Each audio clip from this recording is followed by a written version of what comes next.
From the moment that I wake up, put on my makeup, you were right there with me. Doesn't matter what I go through, you're my breakthrough. You know everything about me. You heard every prayer that came from my heart, and you love me. Yes, you love me. Woo! When I think of how you made me, it's amazing. I reflect your beauty every moment that I'm living. No counting your thoughts toward me. You're great. Bapak, terima kasih kalau pada malam hari ini kami boleh ada di tempat kami, berada di tempat kami mungkin berbeda-beda secara tempat, secara negara, tapi kami percaya Tuhan bahwa Engkau tetap satu, Engkau tetap menuntun, Engkau tetap bekerja, Engkau tetap tidak pernah meninggalkan kami secara sendirian. Dan biarlah apapun saat ini situasi yang sedang kami hadapi, kami percaya bahwa Engkau adalah Sang Sumber, bahwa Yesus, Engkau adalah betul-betul Allah yang senantiasa memberikan kepada kita pertolongan, penyertaan, apapun yang sedang kami hadapi. Tuhan, kami berdoa buat teman-teman saat ini, kalau beberapa waktu ke depan kami akan sharing kebenaran firman Tuhan, biar kiranya hati kami juga boleh kami buka lebar, agar firman yang ditaburkan juga boleh bertumbuh, berbuah yang begitu kuat, bahkan berlipat kali ganda, dan Roh Kudus yang juga boleh memimpin pertemuan ini. Terima kasih. We just want to praise your name. We pray in Jesus' mighty name. Amin. Amin, teman-teman sekalian. Nah, jadi memang hari-hari ini kita lagi sedang banyak melakukan perjalanan, ya. Aku baru mungkin beberapa waktu yang lalu juga ketemu sama Kesia di New York, pertemuan yang sangat mengharu birukan gitu ya, dengan keseruannya sendiri, unforgettable pastinya. Makanannya, situasinya seru ya. Moga-moga nanti ada kesempatan bisa bertemu lagi. Nah, sebelum daripada ketemu sama Kesia, aku juga baru kembali dari China, baru kembali mungkin sekitar 1 hari, lalu aku juga akan berangkat lagi kemarin itu ke Amerika untuk melayani di sana, dan setelah selesai dari Amerika aku kembali, dan ini juga aku juga sudah akan berangkat lagi gitu ya. Hidup kita memang cukup menarik post pandemik ini. Kita melihat bahwa kita ini seperti kayak jadi global citizen gitu. Jadi kita bisa terbang-terbangan kemanapun kita.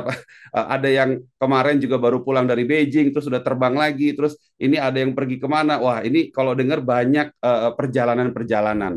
Nah, hari ini aku juga akan membagikan sebuah pembelajaran tentang perjalanan. Judulnya adalah The Journey of Five Love to God. Ya, jadi ternyata perjalanan kita bersama dengan Tuhan itu pun juga sebetulnya adalah merupakan perjalanan yang spesial, perjalanan yang khusus, karena setiap daripada kita ini akan bersama-sama melewati beberapa bagian. Ya, hari ini goalnya adalah tentukan kalian berada di titik yang mana, karena life is actually also a spiritual journey. Ya, firman Tuhan berkata, aku menulis kepada kamu, hai anak-anak, sebab dosamu telah diampuni oleh karena namanya. Aku menulis kepada kamu, hai bapak-bapak, karena kamu telah mengenal Dia. Ya, aku juga menulis kepada mengenal Dia yang daripada mulanya. Aku juga menulis kepada kamu, hai orang-orang muda, karena kamu telah mengalahkan yang jahat. Aku menulis kepada kamu, hai anak-anak, karena kamu mengenal Bapa. Aku menulis kepada kamu, hai bapak-bapak, karena kamu mengenal Dia yang ada dari mulanya. Aku menulis kepada kamu, hai orang-orang muda, karena kamu kuat dan firman Allah diam di dalam kamu dan kamu telah mengalahkan yang jahat. Teman-teman sekalian, kita semua tiap hari memiliki sebuah perjalanan ya. Kadang kita juga berjalan baik itu dari rumah, dari tempat pekerjaan kita, dari tempat usaha kita. It's all about journey. Bagaimana dengan perjalanan rohani kita, teman-teman sekalian? Dari pengamatan aku selama mengembalakan 20 tahun gitu ya, 17 tahun mungkin aku kalau dipotong dengan pandemi, aku menemukan bahwa ada perjalanan 5 cinta kita kepada Tuhan. Ini adalah sesuatu yang sangat basic sekali, tetapi aku mau supaya goal pada hari ini, yuk kita semua mulai bisa berpikir dan mulai bisa menentukan kita ada di mana. Biasanya orang itu akan mulai dari cinta Tuhan. Ya, untuk membuat seseorang itu cinta Tuhan itu nggak gampang. Hari ini bahkan lebih banyak lagi challenge-nya gitu ya.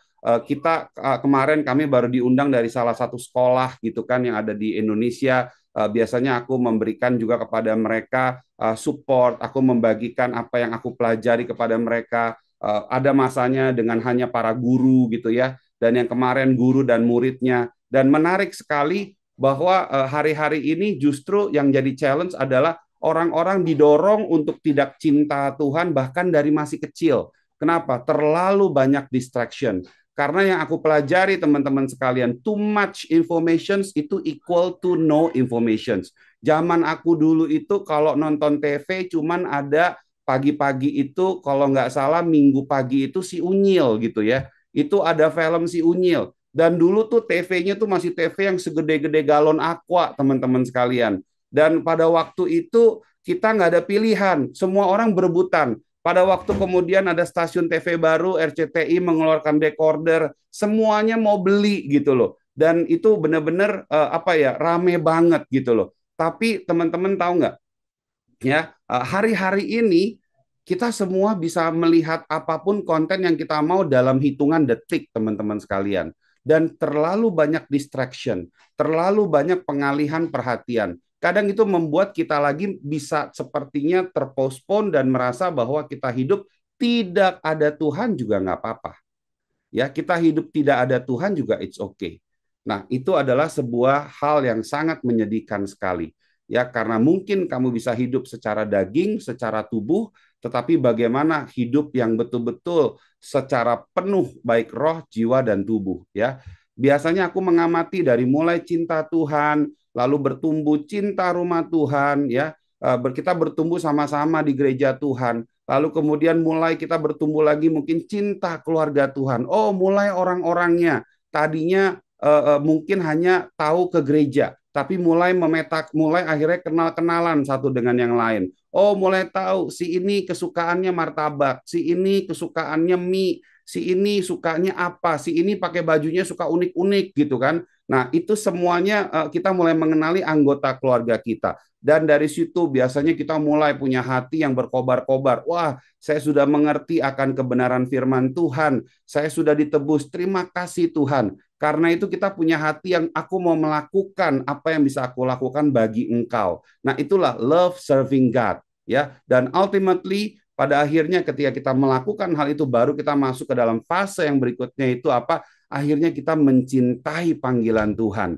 Ya, kalau kita sudah mencintai panggilan Tuhan, mau itu di Belanda, mau itu di Tegal, Pekalongan, udah sama aja. Karena tempat itu menjadi bukan lagi sesuatu yang penting, tetapi konten atau kenapa kita bisa berada di tempat itu, untuk apa, mau ngapain, itu yang akan jadi jauh lebih penting, ya teman-teman sekalian. Nah, kita akan belajar sedikit beberapa hal secara singkat tentunya ya. Nah, kita bicara tentang cinta akan Tuhan.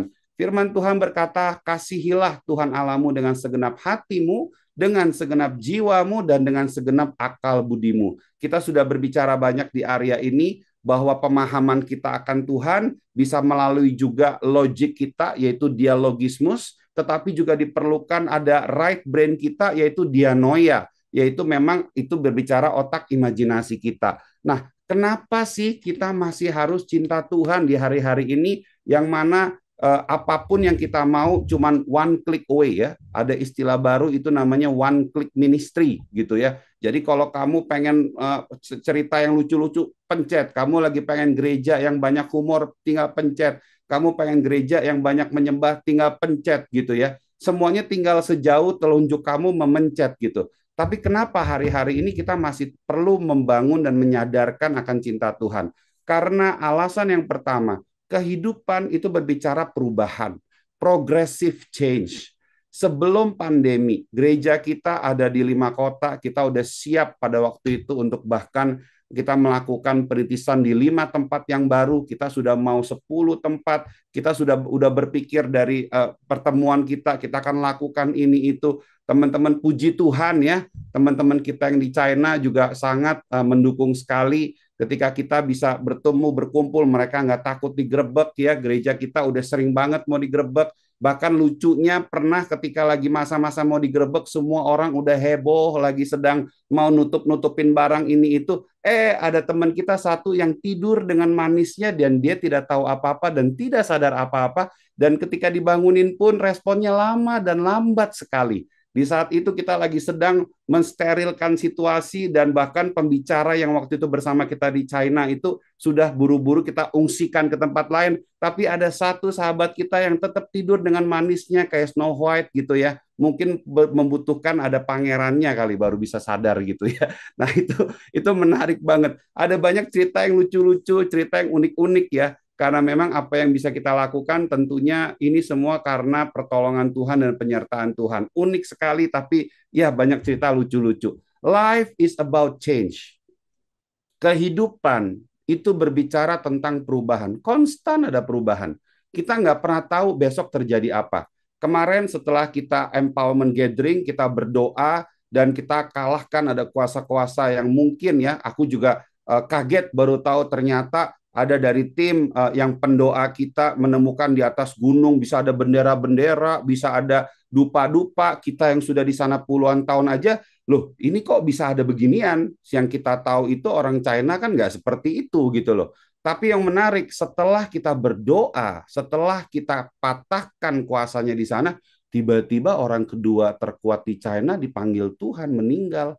Premier ya Li Keqiang. Kemarin tanggal 27 Oktober nggak ada. Nah, kita senantiasa kita nggak tahu apa yang terjadi.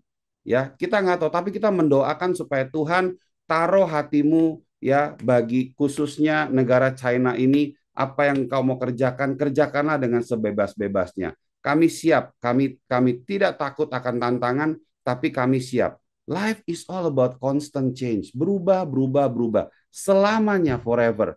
Tetapi firman Tuhan berkata bahwa perkataannya tetap. Ya, di dalam kehidupan kita juga membutuhkan sumber. Ya, dan itulah yang menyebabkan kenapa kita ajarkan untuk 3 macam disiplin, disiplin pribadi, disiplin korporat, disiplin pemuritan untuk kita download teman-teman sekalian. Ketika kita lagi ngedownload, kita mendapatkan kekuatan. Dan ketika kita lagi mendownload, kita sadar bahwa ternyata, hey, ada kuasa Tuhan yang bekerja sebegitu luar biasanya. Hey, tiba-tiba tiket SQ diskon 30%. Hey, tiba-tiba tiket SQ buy one get one free. Nah, ya you wish ya kita doain ya. Nah, untuk teman-teman yang juga bakalan ikut perjalanan misi kita di bulan Desember, hey, cepetan beli tiket gitu sebelum bulan Desember ya. Kemarin aku cek tiketnya masih sekitar mungkin 89. Hari ini mungkin ada yang katanya 67. Ayo ya, kita buruan. Kalau yang mau ikut buruan kita beli bareng-bareng. Life juga berbicara kadang melewati ada gunung yang tinggi dan juga lembah yang begitu curam. Tetapi di sana dikatakan apa? Hei, tenang, bahwa Roh Kudus senantiasa mendampingi kamu. Roh Kudus senantiasa dia mempersiapkan kamu untuk hal-hal tertentu terjadi dalam kehidupan kamu. Ya, dan life itu juga berbicara tentang apa? Meaning dan purpose. Ketika kita mau memahami tujuan dan arti kehidupan kita, we as the creation, we have to connect with the creator because he the creator that creates in us. Itu sebabnya kenapa dalam kehidupan manusia bisa keluar begitu banyak kemampuan creativity ya, karena kita diciptakan oleh pencipta kita yang begitu andal. Amin, teman-teman sekalian. Dan life yang terakhir ini yang paling aku suka ya, bicara tentang keselamatan. Kalau kita mempelajari firman Tuhan, kata keselamatan itu dibagi ada I was being saved, I am being saved, I will be saved. Dan tebak teman-teman sekalian, dari 3 statement tentang keselamatan ini yang paling banyak itu bicara yang mana? Yang eternal. Kenapa? Karena kehidupan kita yang saat ini sedang kita jalani, sebetulnya untuk mempersiapkan kehidupan yang bersama-sama dengan Dia, Allah kita yang tidak terbatas dan tidak lagi itu terbentur dengan dimensi waktu. Itu sebabnya kita melihatnya kepada kekekalan. Apa yang hari-hari ini sedang kita alami, apa yang hari-hari ini sedang kita hadapi itu tidak kekal. Ya, kenapa? Tubuh ini nggak kekal. Buat teman-teman yang sedang mengalami penganiayaan, buat teman-teman yang sedang mengalami mungkin tantangan, challenge yang ada di China, apapun situasi kamu, kadang sesederhana putus pacar gitu misalnya ya, apapun situasinya, kita harus berpikir bahwa bukan hanya sekedar yang saat ini ada, tetapi ayo sama-sama kita berpikir apa yang ingin juga Dia sampaikan kepada kita. Ya, nah sebentar aku akan minta untuk Kesia bercerita sharing ya tentang kesaksian yang dia juga alamin, bagaimana gitu ya pengalaman dia di area ini. Kesia, are you ready? Ready, Pastor. Oke, silakan Kes. Kamu boleh cerita background sedikit ya. Oke. Teman-teman di sini udah pada itu tuh, kayaknya udah pada pengen tahu tuh. Thank you. Ya, thank you, Pastor. Thank you lagi buat kesempatan yang diberikan bisa kesaksian di BCC Family. Sebagai perkenalan, nama saya Kesia Wiranegara. Saya born and raised di Indonesia. Waktu saya kecil, saya tinggal di kota namanya Probolinggo. Kotanya kecil, Amin. mungkin banyak yang nggak tahu.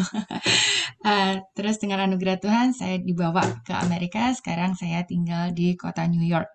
Saya anak kedua dari dua bersaudara. Papa mama saya juga ada di sini. Mungkin let me share. Can I share my screen? Ya, you can. Oke. Bentar ya.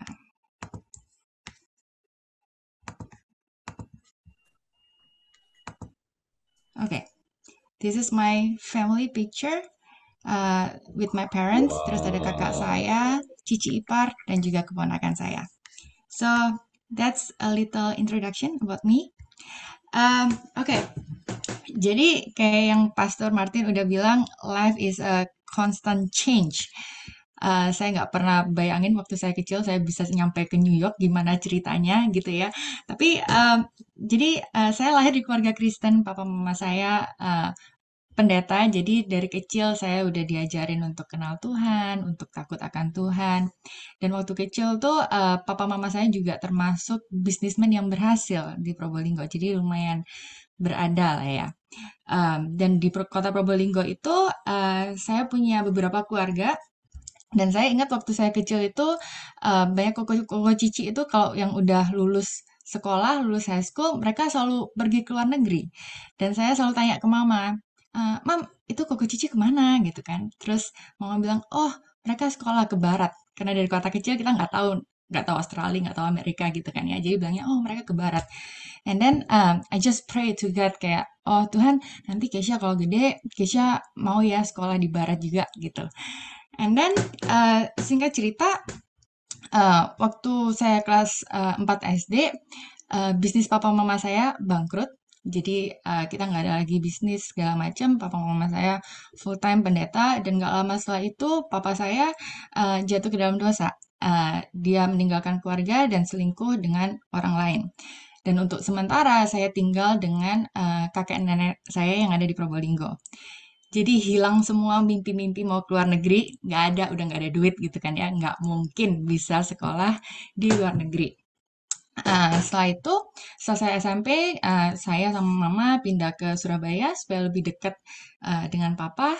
Kemudian waktu saya kelas 2 SMP, papa saya tiba-tiba bertobat nih, balik ke rumah ya, balik ke keluarga. Tapi waktu itu keadaan kita masih berkekurangan. Untuk sementara tuh masih berkekurangan sampai saya suka seafood kan, saya pengen makan udang gitu, mama bilang nggak bisa Keisha nggak punya duit buat beli udang gitu kan. Terus kalau ada daging pun tuh mama tuh masaknya harus dipotong yang sampai tipis-tipis, terus makannya pakai nasi yang banyak gitu kan supaya kenyang karena nggak ada duit gitu kan. Terus ada satu waktu juga saya hampir nggak bisa sekolah karena kalau naikkan kelas kan biasanya mesti bayar uang gedung, uang apa segala macem, nggak ada duit gitu, nggak ada duit buat bayar. Jadi saya cuma oh ya udah, maksudnya ya udah lupakanlah mimpi keluar negeri itu udah nggak ada lah. Tapi God is good gitu. Setelah papa saya bertobat, papa kembali melayani, Tuhan mulai angkat keluarga kita pelan-pelan gitu kan. Keadaan ekonomi kita membaik, tapi nggak sampai yang langsung jadi miliarder gitu ya. Ya better. Jadi udah mau makan apa bisa, mau sekolah udah nggak mikir gitu kan, nggak mikir besok bisa bayar uang sekolah apa nggak, udah nggak kayak gitu gitu kan. Tuhan cukupin semuanya. Terus tiba-tiba papa dapat SMS dari senior pastor kita yang ada di sini. Saya di gereja BMC. Senior pastor saya, Pastor Lukas Kusuma, tiba-tiba SMS papa. Dia bilang, Pastor Yongki mau nggak menggembalakan di New York gitu kan. Habis itu singkat cerita, papa mama saya berangkat, saya tetap di Indonesia karena saya masih SMA waktu itu. Jadi saya harus menyelesaikan SMA saya dulu. Setelah saya lulus SMA segala macam, akhirnya dengan anugerah Tuhan saya bisa dapat visa, saya bisa nyampe juga ke Amerika. Puji Tuhan. Tapi waktu itu masih belum bisa sekolah gitu kan ya, karena kan papa gereja perintisan gitu kan ya. Jadi uangnya nggak, ya uangnya cukup aja gitu. Jadi saya untuk beberapa lama tuh saya cuma sekolah bahasa karena saya datang ke Amerika, saya nggak bisa bahasa Inggris saudara-saudara. Jadi mata pelajaran lain itu saya oke, tapi bahasa Inggris saya keok banget. Saya paling nggak suka bahasa pokoknya. Jadi selama berapa lama saya sekolah bahasa, dan waktu itu saya juga harus bekerja gitu kan supaya ada tambahan uang buat jajan gitu ya. Saya bekerja sebagai kasir waktu itu di Delhi. Delhi itu sejenis supermarket mungkin ya. Delhi saya berdiri 12 jam jadi kasir gitu kan setiap hari Sabtu. Terus waktu kerja itu pokoknya papa tuh cuma kasih inilah modal. Bilangnya gini, Kisha kalau kamu kerja, kamu harus kerja seperti untuk Tuhan, bukan untuk manusia. Gajimu sekarang mungkin segini, tapi it's okay. Tetap harus kerja, lakuin yang terbaik gitu kan. Dan saya pegang itu. Jadi hari Sabtu tuh nggak terlalu rame di Delhi. Jadi kadang kalau nggak ada customer, ya udah saya bersih-bersih, saya atur-aturin barang-barangnya segala macem gitu kan. Habis itu setelah saya nggak lagi sekolah ambil bahasa itu, saya full time kerja gitu. Saya full time kerja, saya dapat bos yang puji Tuhan baik banget. Jadi waktu bosnya tahu saya nggak lagi sekolah bahasa, dia bilang, oh ya udah saya bukain satu kasir register khusus buat kamu. Jadi biasanya kasir register di supermarket itu cuma ada dua, terus jadi tiga karena ada saya gitu kan. Ya udah dibukain, jadi saya bisa kerja sekarang Senin sampai hari Sabtu gitu kan. Eh, Setelah itu, setelah 1,5 tahun saya kerja full time, akhirnya Tuhan Yesus baik, kartu permanen residen saya keluar, green card saya keluar, jadi saya bisa kembali sekolah dengan bantuan pemerintah ya.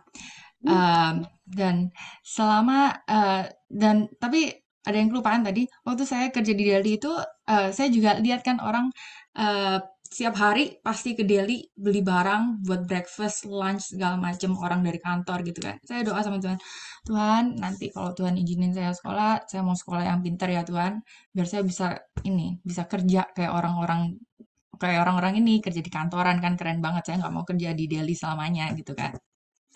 Anyway, ya udah jadi saya akhirnya 1,5 tahun kemudian saya balik sekolah, dan waktu saya bilang ke bos saya, bos saya ini nih udah bisa sekolah sekarang dapat bantuan pemerintah, jadi Senin sampai Jumat saya nggak kerja, saya kerjanya hari Sabtu aja. Bosnya bilang gini, oh ya udah kalau gitu saya mau kasih kamu ini ya scholarship gitu. Saya bilang nggak usah, ini bantuan pemerintah cukup kok buat bayar uang sekolah, masih bisa beli buku gitu ya, masih lebih lagi saya bisa jajan nih, jadi nggak usah scholarship nggak apa-apa gitu kan. Terus dia bilang nggak, aku mau kasih kamu duit pokoknya. Oh, ya udah, jadi selama 4 tahun saya sekolah S1 itu bos ini selalu kasih saya uang scholarship itu. Dan padahal 2 tahun setelah saya sekolah itu, saya tahun ketiga itu saya nggak lagi kerja di Delhi ini karena saya harus magang-magang segala macam, jadi saya nggak ada waktu buat kerja di Delhi. Scholarshipnya tetap dikasih sampai saya lulus S1. Anugerah Tuhan ya. Eh, Kemudian saya mulai cari-cari kayak internship, kerjaan gitu. Saya ini pemalu dan tadi itu nggak bisa bahasa Inggris. Jadi emang saya belajar bahasa Inggris di sekolah, tapi balik ke rumah saya ngomongnya bahasa Jawa gitu kan. Dan saya ke gereja juga ngomongnya bahasa Jawa gitu. Jadi bahasa Inggris ini kepakainya cuma di sekolah aja. Em, jadi waktu mau ngeplay kerja itu saya juga aduh gimana ya, saya takut gitu kan, pasti orang interviewnya pakai bahasa Inggris dong. Saya takut, aduh ini gimana ngomongnya gitu kan. Jadi my first internship itu saya tuh nge-apply kerjaan, eh saya kirim resume ke 40 perusahaan. Ya kan? Karena waktu itu oke anything lah, pokoknya kan to start itu pokoknya saya mau mau kerjaan di kantor nih. Apa aja oke lah, udah ya udah jadi saya kirim resume gitu semuanya, dan puji Tuhan dapet satu panggilan dari satu studio recording. Kecil gitu studio recordingnya. Terus habis itu ketemu sama ownernya, ngomong-ngomong segala macam, terus bilangnya, oh ya udah, kamu bisa mulai magang di sini gitu ya. Saya nggak dibayar waktu itu, jadi saya cuma dapat kredit, school credit gitu ya. Ya udah, saya menerapkan prinsip yang sama yang udah dibekalin sama papa saya itu kerja buat Tuhan, bukan buat manusia. Ya udah dikerjain yang bisa gitu kan. Dan di studio recording ini, next door to the studio recording tuh ada satu kantor accounting. Saya sekolah jurusan accounting by the way. Ada satu kantor accounting. Jadi setiap kali saya selesai kerjaan saya di studio recording ini, bos saya tuh selalu bilang, oh kamu ke sebelah lah, bilang kalau ada yang mau dibantuin apa bisa bantu-bantu di sana. Jadi saya juga bantuin di sana gitu, nggak dibayar saudara. Habis itu setelah selesai masa internship saya 1 semester itu, at the end of the internship saya dapat 2 job offer. Satu dari studio recording ini, yang kedua dari small accounting firm ini. Jadi puji Tuhan ya, oke, summer bisa kerja nih, bisa kerja. Ya udah, jadi saya akhirnya ambil, saya kerja part time di situ saya ambil dua-duanya karena saya nggak enak sama bos saya yang lama, tapi saya pengen kerja di accounting firm-nya, jadi saya ambil dua-duanya. Jadi saya punya 2 part-time jobs waktu itu. Tapi setelah itu, setelah waktu berjalan, kalau ada anak accounting di sini, tahu dong, kita tuh punya goal ya. Semua anak accounting tuh punya goal, oh one day kita mau kerja di Big Four.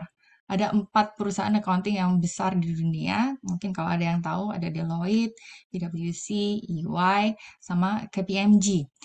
Ini 4 Big Four gitu kan. Jadi saya juga punya mimpi yang sama, Tuhan. One day Kesha mau dong kerja di Big Four itu. Aduh, kalau misalnya ditanya tuh, itu mustahil banget. Itu kayak nggak mungkin. Ini anak nggak bisa ngomong.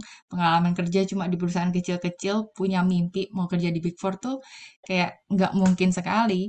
Karena saingan saya adalah orang-orang yang punya pengalaman pekerjaan di bank gede kayak JP Morgan, Goldman Sachs, Morgan Stanley, Citibank, segala macam lah. Lah saya kerjanya cuma di Delhi, studio recording sama accounting firm yang gak ada yang tahu kayaknya orang. Jadi kayak oke. Jadi saya udah nyusun plan nih. Oke, kalau gitu saya mau kerja di EY, saya harus mulai nge-apply ke bank-bank yang gede itu supaya resume saya lebih bagus nih. Dan setelah itu saya mulai nge-apply ke bank-bank besar itu. Karena saya nggak bisa bahasa Inggris, jadi sebelum dipanggil interview, ada satu anak yang ngajarin saya, oh nanti kalau kamu tanyain ini, kamu jawabnya ini, kalau kamu tanyain ini, kamu jawabnya ini. Saking nggak, saking bahasa Inggris saya jelek banget, saya tuh nggak ngerti itu jawaban apa gitu ya. Jadi saya akhirnya cuma ngapalin aja jawabannya, ngapalin plek pokoknya. Jadi besoknya interview malam itu saya memorize aja. Oke, kalau tanya ini jawabnya ini, tanya ini jawab ini gitu ya. Dan hasilnya setelah di interview, of course nggak ada yang diterima, nggak ada yang ngasih offer gitu ya. Dan itu berlangsung selama beberapa bulan. Saya dapat panggilan interview di bank-bank yang lumayan gitu, Goldman Sachs, Morgan Stanley segala macem. Tapi nggak ada yang dapat offer karena bahasa Inggris saya jelek banget gitu ya. Terus sampai satu waktu akhirnya Big Four ini buka kesempatan untuk summer internship. Mereka selalu ada buka itu every year gitu kan. Dan it was my last year at college. Jadi saya mikirnya oke ini kalau nggak nge-apply sekarang nih udah selesai nih, saya nggak ada kesempatan lagi gitu kan. Jadi ya udah saya nekat aja, saya nge-apply dengan resume yang apa adanya itu, saya nge-apply aja gitu kan. Dan mujizat sekali, saya dapat panggilan interview. Akhirnya saya interview on campus. Dan karena waktu nge-apply itu saking hopelessnya, saking saya mikir saya nge-apply pun kayaknya nggak bakal keterima. Jadi saya lupa saya nge-apply-nya itu di bagian apa gitu. Jadi saya nge-apply-nya itu bagian tax khusus yang nanganin financial services. Tapi saya lupa kalau saya nge-apply di bagian financial services. Jadi pertanyaan pertama yang interviewernya tanya ke saya, kenapa kalau kamu mau kerja di bagian financial services? Saya langsung financial services tuh apa ya maksudnya? Jadi yang kayak aduh, ini kacau banget nih interview. It was the worst interview kayaknya. Tapi tapi again, udah selesai interview, tanyain orang-orang gimana interviewnya. Oke, karena saya nggak berani ngomong, oh saya tadi salah jawab, wah ini bisa diketawain orang nih. Jadi saya bilang, oh ya, it was okay gitu kan. Terus beberapa hari kemudian, saya bisa dapat email dong. Saya dapat email bilangnya, oh kamu ini ya akan dipanggil untuk second round interview. Sampai, wow, oke. Ya udah akhirnya singkat cerita saya ikut second round interview dan saya dapat kesempatan untuk internship di EY karena anugerah Tuhan. Semuanya pada bilang, wih hebat ya Kesha. Saya bilang, no, no, no, it was definitely not me, tapi itu benar-benar karena anugerah Tuhan, karena mau dipikir modal gimana pun, itu nggak mungkin. Dan setelah itu, saya akhirnya bisa lulus sekolah juga, saudara. Saya lulus S1 dan akhirnya bisa menyelesaikan my master degree in taxation too. And I got full time offer dari EY. Semuanya karena anugerah Tuhan. Sekian, Pastor. Saya kembalikan. Ayo kita sama-sama udah pada mau tepuk tangan barengan yuk. 1, 2, 3. Udah pada nggak tahan tuh kayaknya mau tepuk tangan ya. Kasih kemuliaan buat Tuhan ya. Ternyata Tuhan bekerjanya mau di New York, mau di Nantung, mau di Nanjing, sama ya.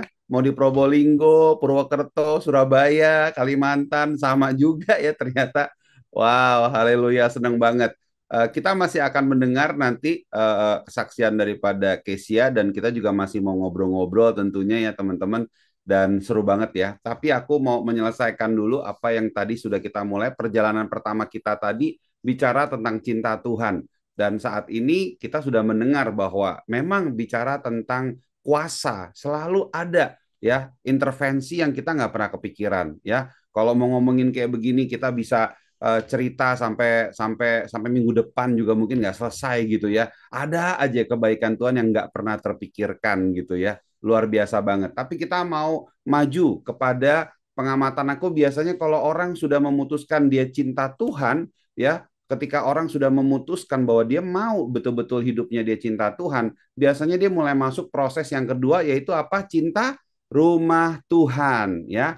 Nah, di sini nih mulai ya mengenal lebih dalam lagi. Oh, ada keluarga, ada namanya rumah rohani gitu ya, spiritual home gitu ya. Oh, ternyata gereja itu juga sebetulnya sebagai training center. Makanya jangan kaget kalau ketemu di dalam gereja itu ada banyak orang-orang yang juga belum bisa ya atau lagi sedang berproses atau mungkin lagi sedang ngalamin banyak hal. Di tempat kita aku paling suka cerita bukan cuma hal-hal yang bagus, tapi bahkan aku dan Pastor Rika kita juga sering cerita urusan kita sendiri. Kita sering cerita apa hal-hal yang challenging juga buat kita gitu ya. Kita sering ngomongin bahwa ternyata hidup itu juga nggak mulus-mulus juga gitu loh. Kadang ada things yang kita sendiri juga lagi berproses ria dan nggak gampang. Kadang masih bisa marah juga, kadang masih bisa sombong juga gitu ya. Tapi itu semua adalah merupakan sebuah proses yang kita makin hari semakin mau melewatinya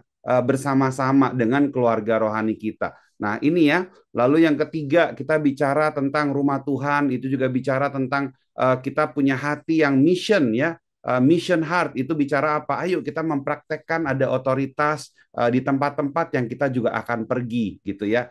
Nah aku akan cepat ya, setelah kita sudah memahami ada fase kita cinta rumah tuh, oh kita udah mulai memahami bahwa ada rumah lokal kita mau bertumbuh bersama-sama. Di sini kita masih belajar, kita masih mencoba untuk membenahi diri kita masih tidak bilang bahwa kita ini perfect gitu ya. Dan bahkan kemarin juga kita sempat belajar untuk lebih memahami dan mengerti saudara-saudara kita gitu ya. Yang kemarin ada di Jakarta, kemarin kita baru selesaikan ada satu session lagi untuk kita memahami keluarga kita, oh modelnya ada yang beda-beda gitu ya. Nah kemarin kita udah belajar. Nah ternyata rumah Tuhan juga bicara bahwa kita punya tujuan. Tujuan itu maksudnya apa? Ya we have a mission. Kita dikumpulkan bersama-sama ini nggak hanya untuk celebrating gitu ya. Makanya kalau buat aku pribadi, kita suka banget di setiap acara Natal kita sudah lakukan ini, bahkan sudah dari awal perintisan biasanya kita bagi gitu ya. Ada yang memang Christmas celebration, tapi ada juga memang yang Christmas service. Kita selalu bagi ya, kita nggak pernah gabungin bersama-sama. Nah itulah rumah Tuhan. Makanya buat teman-teman yang mungkin masih kadang mempertimbangkan, kadang datang, kadang nggak datang, kadang datang, kadang nggak datang. Teman-teman yang lain mungkin boleh diajak ya, boleh mengajak dari FEMSEL-nya, dari DNA-nya, mungkin boleh mengajak bersama-sama. Oke, kita akan lanjut, kemudian kita bertumbuh kepada fase berikutnya, spiritual family, keluarga Tuhan. Ya, ini yang tadi udah sempat kita bicara sedikit ya, sebagai gereja, sebagai entity. Ya, church spiritual family itu ya kita processing together, deeper relationship. Hidup itu cuma ada dua, Anda mau melebar atau Anda mau mendalam. Biasanya kalau Anda itu melebar tidak bisa mendalam. Kalau Anda itu mendalam ya Anda tidak akan bisa melebar. Kenapa? Setiap manusia waktunya sama, jatahnya sama. Nggak ada yang lebih banyak daripada yang lain. It's your choice. Kamu memilih kamu mau yang mana, ya. Dan spiritual family itu biasa juga covering, kamu punya blind spot, kamu punya unknown, ya banyak banget orang-orang yang sudah pelayanan, single, ganteng-ganteng, cakep-cakep gitu ya. Ketika mereka dipersatukan dalam pernikahan, mereka bilang, waduh pes, begitu gue married kok gue hancur banget gitu ya. Waktu single gue berasanya kayaknya udah paling bagus, paling oke, paling rohani, paling pinter, udah paling semuanya, udah nggak ada. Nah itulah makanya ada blind spot. Nah, itu spiritual family juga bisa membukakan di area yang sama, teman-teman sekalian. Yang ketiga, spiritual family itu juga untuk menyembuhkan. Oke? Sama-sama yuk, katakan bersama dengan aku, menyembuhkan. 1, 2, 3. Menyembuhkan. Menyembuhkan. Ya, lagi sama-sama ya. 1, 2, 3. Menyembuhkan. Ya, Menyembuhkan. teman-teman, aku kasih analogi seperti ini yang paling gampang ya. Ketika kita memiliki, kita bayangkan bahwa Kristus sebagai kepala ya, dan kita adalah anggota-anggota tubuh. Ketika ada salah satu daripada anggota tubuh kita yang mengalami tantangan, yang terluka, mungkin tergores gitu ya, kira-kira menurut kalian gitu ya, bisa nggak anggota tubuh yang lain segera secepatnya merawat? Bisa atau nggak bisa? Sangat bisa sekali. Justru ini yang kita perlu kembangkan. Ya, punyailah empati, milikilah empati. Lihat sekeliling kamu. Kita hidup tidak hanya untuk diri kita sendiri. Kita mulai buka. Ketika kita tidak terbatas lagi, kita mulai memperhatikan orang lain. Kita juga bisa melihat ternyata, wah kuasa Tuhan bisa bekerja dengan sebegitu luar biasanya. Kadang healing itu sesederhana kamu doain orang. Dan doainnya itu nggak usah panjang-panjang. Ya Tuhan penguasa alam semesta, aku mulai dengan kitab Kejadian. Lama dong doanya tuh sampai kitab Wahyu gitu ya. Mungkin nggak seperti itu. Tapi kadang sederhana kayak, Tuhan jika memang itu adalah kehendak-Mu, kami berdoa Tuhan sembuhkan ya oma ini. Tuhan sembuhkan opa ini. Ada banyak banget orang-orang yang kita doakan dan mereka menjadi sembuh. Salah satu ya yang paling aku suka mendoakan keluarga rohani kita yang ada di rumah sakit. Ya, waktu ada di Guangzhou aku melayani 8 rumah sakit ya, dan aku sering banget muter sampai akhirnya dikenal di situ, dikasih voucher makan ya. Udah bukan cuma dikasih voucher makan, dia bilang begini, udah kalian pindah aja ke gedung yang di atas gitu loh. Ya, kalian dikasih tempat untuk kita bisa berdoa bersama-sama. Awal-awal mereka curiga, ini ngapain ya? Karena China kan terlalu tertutup. Tapi aku bilang, kalau sembuh, rumah sakit kamu yang terkenal. Kalau seandainya tidak sembuh, kita pun yang sesama Indonesian ini, kita yang akan bahu-membahu membantu. Jadi nggak ada kerugiannya. Wah, rumah sakitnya seneng gitu ya. Kadang sesederhana, ayo kamu mau nggak menggerakkan hati kamu untuk paling tidak mendoakan sesuatu. Paling enggak kamu boleh sampaikan sesuatu kepada orang-orang tertentu. Ayo, ketika kamu lagi ada di Sethang, ketika kamu lagi lihat ya, ini ada banyak banget teman-teman juga yang lagi sedang mereka masa-masa untuk ujian dan sebagainya. Ayo kita praying for each other ya. Kemudian accountable to each other. You need a spiritual family to be held accountable. Kenapa? Kalau tidak ada akuntabilitas, tidak ada pertumbuhan. Kedewasaan tidak mungkin tanpa akuntabilitas. Bedanya orang yang dewasa dan orang yang tidak dewasa adalah orang yang tidak dewasa tidak bisa dipercayakan sesuatu. Ya, kalau orang yang dewasa dipercayakannya itu bisa finish line-nya selesai. Tapi kalau yang tidak dewasa susah mau dipercayakan hal yang kecil, mungkin semudah tolong beliin aqua aja, aquanya bocor atau begitu datang aquanya hilang gitu ya. Kita ada aja. Nah, Kadang ketika kita mengizinkan hidup kita accountable to each other, kita juga mengizinkan untuk ada pembaharuan. Kita mengizinkan juga ada kedewasaan itu yang akhirnya bisa bekerja bersama dengan kita ya. Nah, ini masuk kepada maturing level, lalu kemudian juga loving each other. Oke? Silakan, kita boleh masuk ke fase yang berikutnya ya. Tantangan berikutnya setelah udah lewat dari cinta keluarga Tuhan. Nah, ini cinta melayani Tuhan. Janganlah kamu menyerahkan anggota-anggota tubuhmu kepada dosa untuk dipakai sebagai senjata kelaliman, tetapi serahkanlah dirimu kepada Allah sebagai orang-orang yang dulu telah mati, tapi sekarang hidup, dan serahkanlah anggota-anggota tubuhmu kepada Allah untuk menjadi senjata-senjata kebenaran. Guys, I know this is really hard. Why?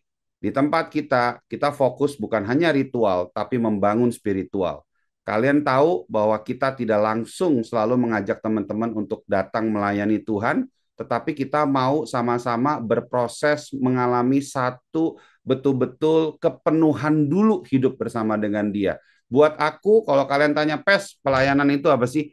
Pelayanan itu adalah merupakan ekspresi lebih cinta kasih aku pribadi bersama dengan Tuhan, yang udah saking lebih dan lubernya aku mesti tuangkan dalam bentuk action atau sikap yang mana aku nggak lakuin sesuatu.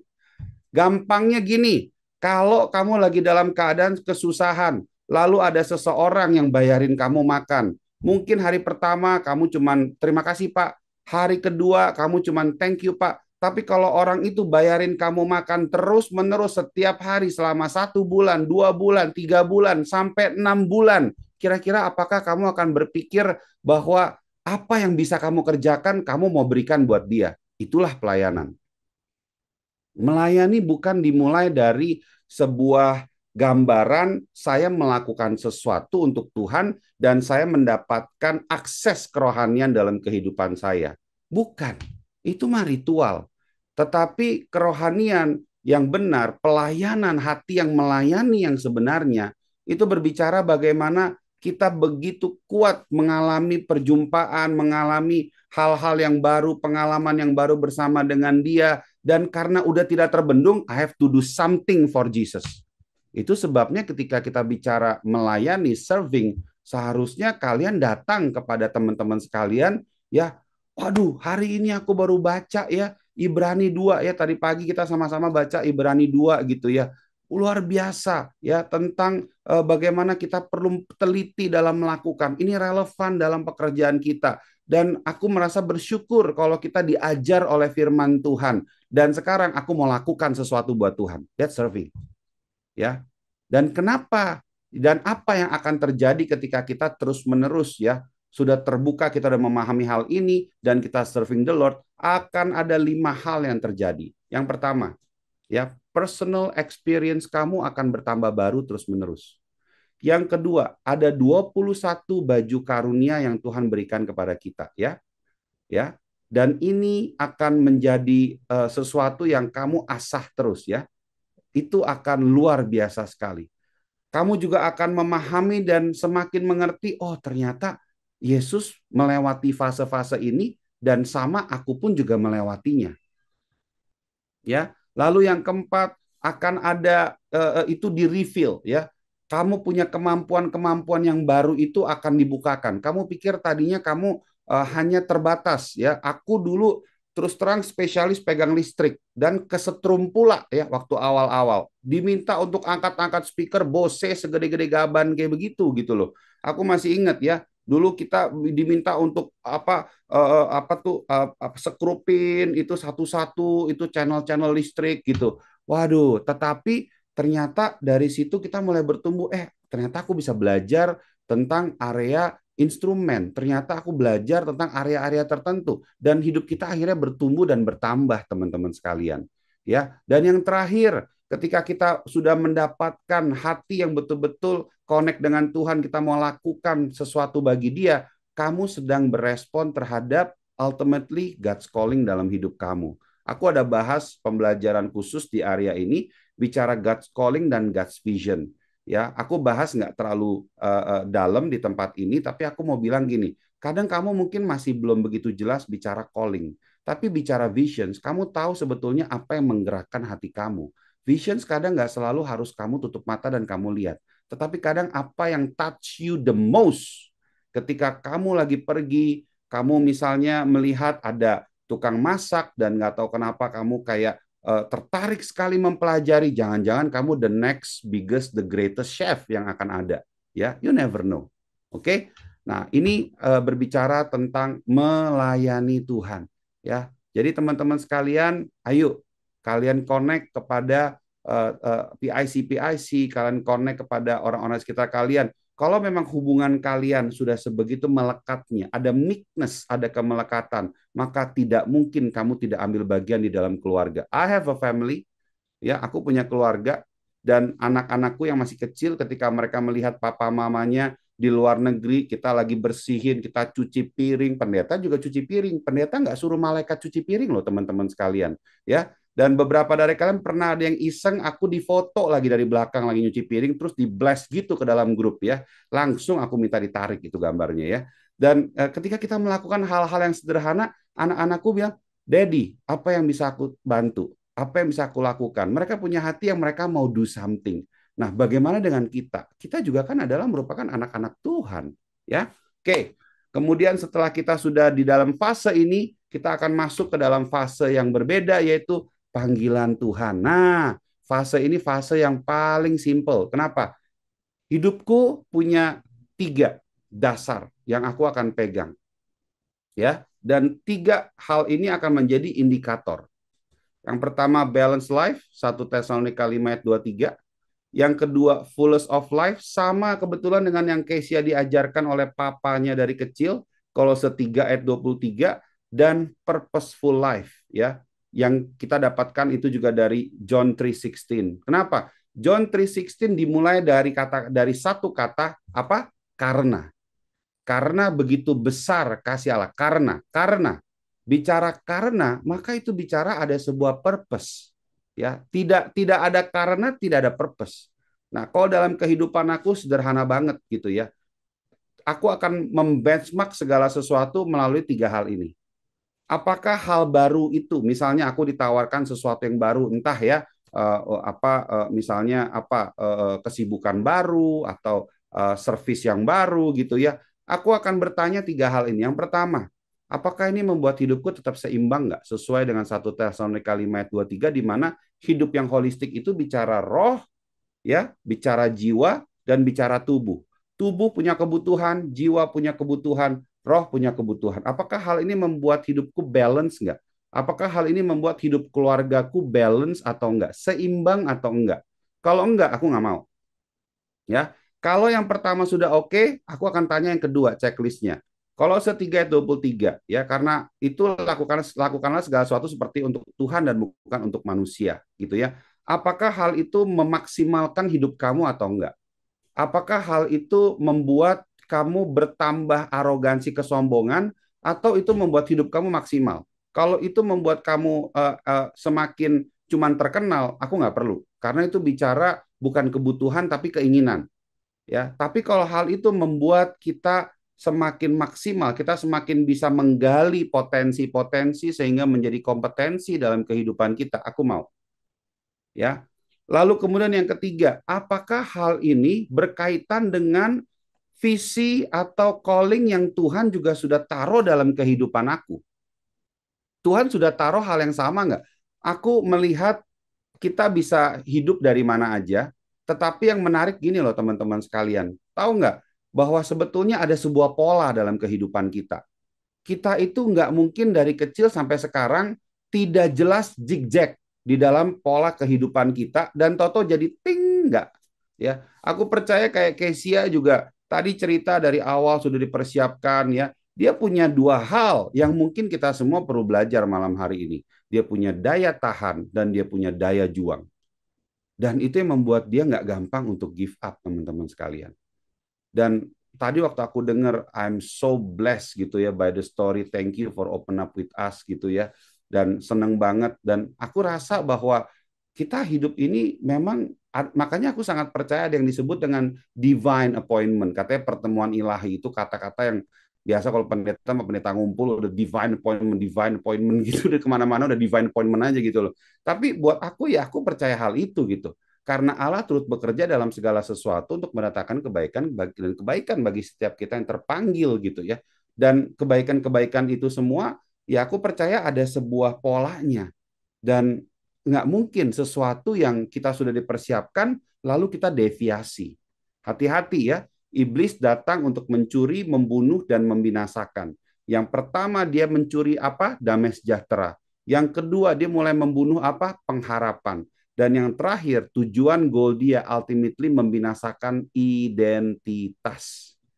Ya, jangan sampai our purposeful life itu dibinasakan karena dengan sukarela kita menyerahkan identitas kita di dalam Tuhan kepada si jahat. Kamu punya identitas loh. Teman-teman sekalian suka atau nggak suka, aku tahu mungkin kalian sedang ada jatuh bangun, kadang mungkin di dalam tantangan-tantangan tertentu. Ya, memang untuk hidup di dunia ini tuh udah nggak gampang saat-saat ini. Terlalu banyak distraction, terlalu banyak yang bikin kita, lebih banyak yang bikin kita nggak cinta Tuhan. Lebih banyak yang bikin kita itu nggak, lebih banyak yang membuat kita itu jadi susah untuk memproses tentang kerohanian. Tetapi ketika kamu duduk diam dan kamu mungkin tutup pintu kamar kamu dengarkan suara hati di dalam diri kamu tahu bahwa kamu membutuhkan Tuhan.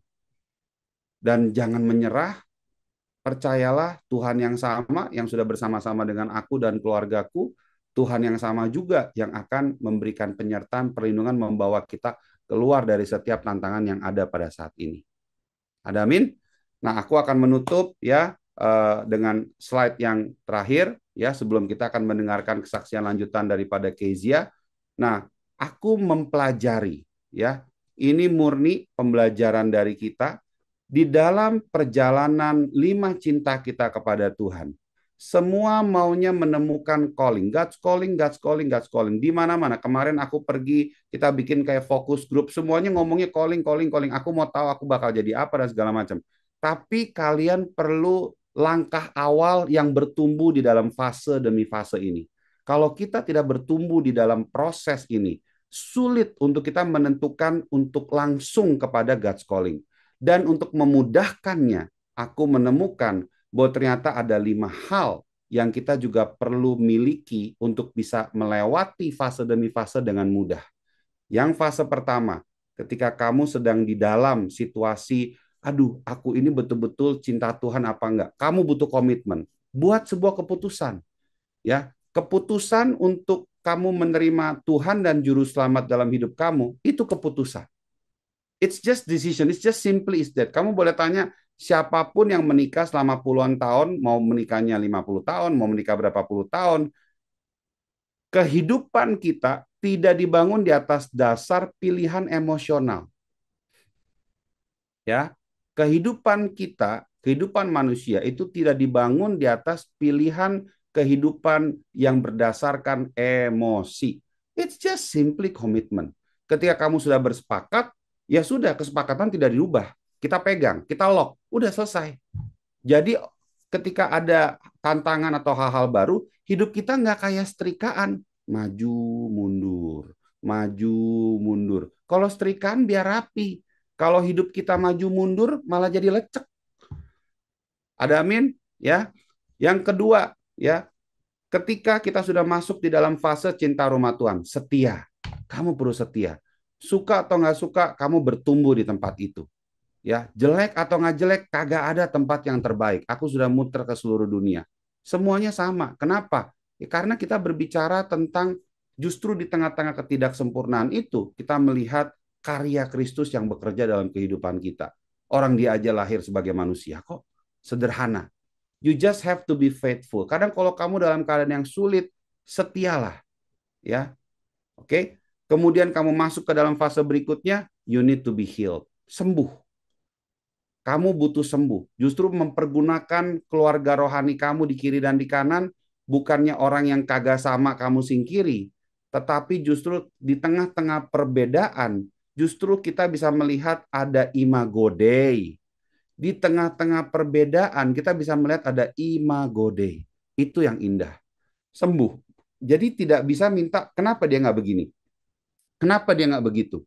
Bukannya kita yang minta sama dengan mereka, tetapi kita coba untuk memahami, makanya sembuh. Ya, goalnya adalah sembuh. Nah, ketika kita masuk ke fase yang berikutnya, all out. Tadi kita udah bicara di area ini. Kata kunci yang gampang apa? All out. Dan yang terakhir, ultimately, you're gonna have a purposeful life. Ada amin. Semoga perjalanan 5 cinta ini bisa membuat kita menentukan paling nggak kamu ada di titik yang mana saat ini. Ya, where are you now in your journey? Tentukan, pikirkan, silakan bahas di dalam DNA, silakan bahas di dalam femsel, lalu boleh mendoakan satu dengan yang lain. Oke? Nah, sekarang yang seru, kita akan siap untuk menyambut kembali. Oke? Ya. Kezia Wiranegara, silahkan bicara tentang calling ya, Kes ya. Ya, Pastor. Wow, amazing sekali firman Tuhannya. Oke, jadi ini lanjutan cerita yang tadi ya. Jadi akhirnya saya kerja di EY selama beberapa tahun, and then COVID hit, ya kan?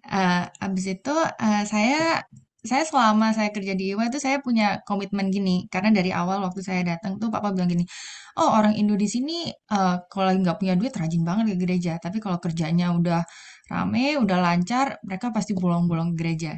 Jadi dari awal tuh I made a commitment buat diri saya sendiri, saya bilang, Tuhan nanti kalau Kesha udah kerjanya udah oke pun, Kesha tetap mau melayani. Kesha nggak mau bolong-bolong gitu kan, ke gerejanya nggak mau bolong-bolong. Pokoknya Tuhan mau angkat sehingga apapun dia, pokoknya I still gonna serve Tuhan di gereja gitu kan. Dan saya jaga komitmen itu, jadi mau kerja di IWA tuh bener-bener kayak dari melek mata sampai tutup mata tuh kerja terus, teman. Jadi udah busy banget. Jadi saya bisa kerja sampai jam 5 pagi, jam 3 pagi. Tapi saya tetap make komitmen mau kerja secapek apapun, hari Minggu saya harus ke gereja gitu.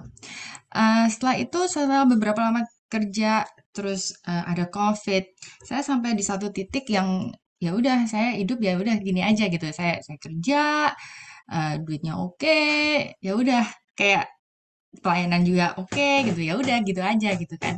Terus sampai satu titik tuh Tuhan bilang gini, saya coba look back beberapa tahun ini itu, coba kamu look back gitu ya, kayak apa yang kamu udah kerjain beberapa tahun ini.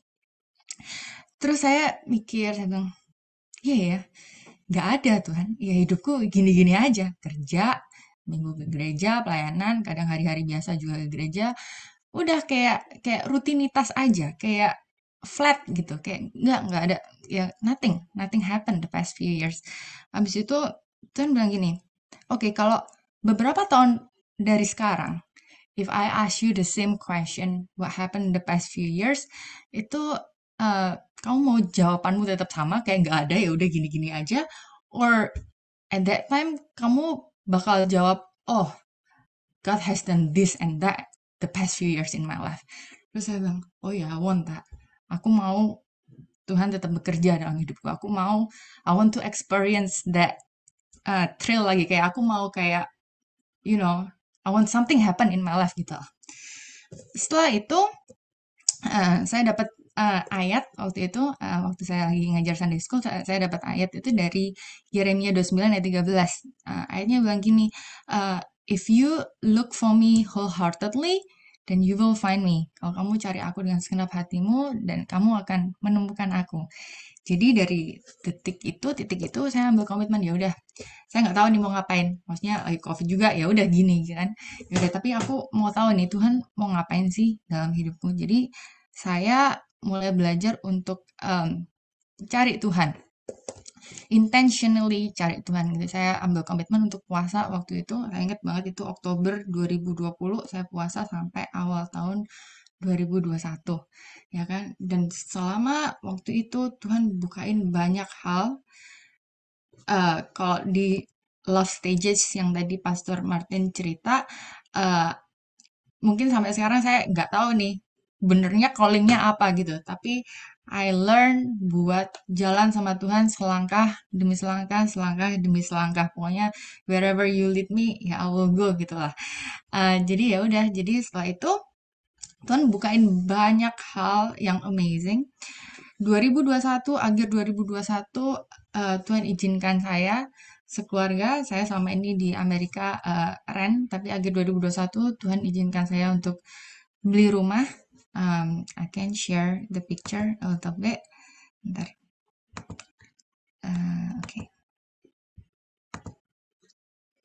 Beli rumah. This is my house right now di New York. This is the inside. Ya, karena anugerah Tuhan. Dan setelah itu 2022 itu benar-benar Tuhan benar-benar jawab kayak apa yang aku nggak pernah pikir, itu Tuhan yang kasih gitu. Dan akhirnya saya nggak kerja di IWA lagi karena kerjanya ampun gitu kan. Jadi dan Tuhan kasih kerjaan yang jauh lebih baik dengan gaji yang dikasih lebih dari yang saya minta, dan bos yang luar biasa baik yang bisa kasih saya izin, makanya saya bisa sharing hari ini. Jadi Tuhan benar-benar kasih lebih dari apa yang saya minta. Jadi if you ask me, kayak I always say kayak my life is a series of God's favor, God's love, and God's grace. Karena semua yang Tuhan kasih all this time buat hidup saya itu benar-benar kayak wow, lebih dari yang saya minta gitu. Dan saya percaya Tuhan yang sudah berjalan bersama saya all this time, Tuhan yang bersama juga berjalan dengan teman-teman semua di tempat ini, Tuhan yang udah melakukan all these amazing things to my life, the same God will do those amazing things in your life too. Hai BCC Families, hope you are blessed dengan firman Tuhan yang baru saja dibagikan. Remember, the Bible says, berbahagialah orang-orang yang mendengar dan menaati firman Allah. So, together, let's try to put today's God's word into practice. Aku juga mau encourage untuk kita bisa sama-sama follow BCC Instagram dan juga subscribe to our YouTube channel, supaya kita bisa terus diperlengkapi dan bertumbuh bersama dalam menjadi semakin serupa dengan Kristus. Bagi teman-teman yang membutuhkan dukungan doa, konseling, ataupun mencari komunitas untuk bertumbuh, you are very welcome to DM us on Instagram atau juga melalui email pada alamat yang tertera. See you soon ya BCC Families. God bless.